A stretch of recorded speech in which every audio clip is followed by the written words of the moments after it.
Some things stay with you.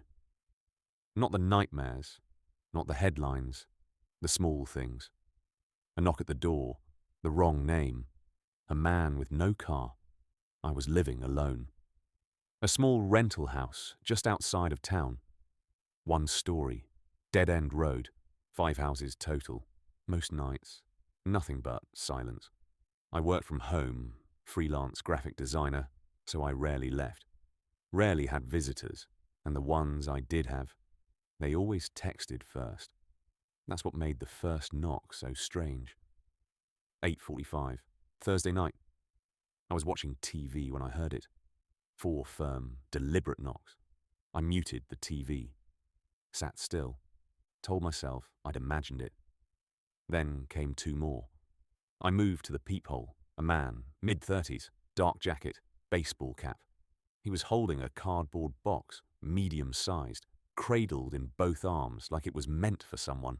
I opened the door, chain still on. He said he had a delivery, said it needed a signature. He read a name from a handheld device.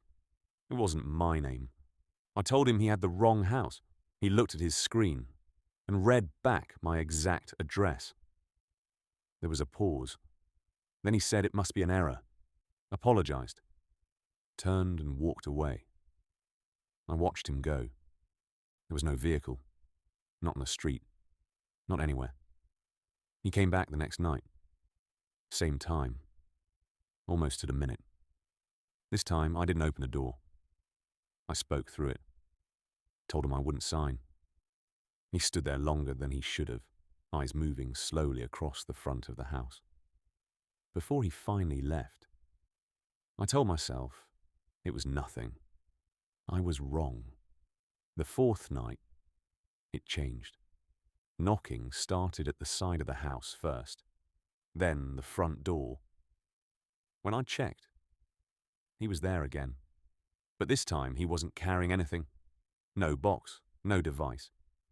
Just himself. Later that night I looked through the window. He was across the street, standing in the dark, watching. I called the police the next morning.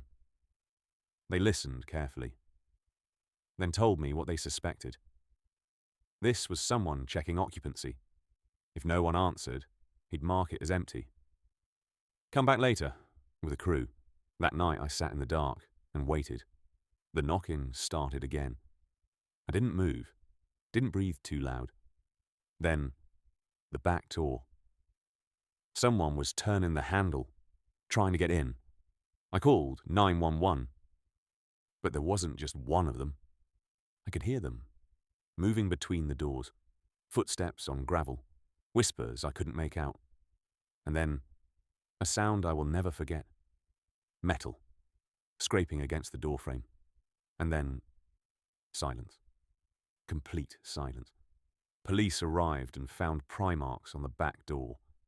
They told me the intruders would likely have made it inside, if I hadn't been home.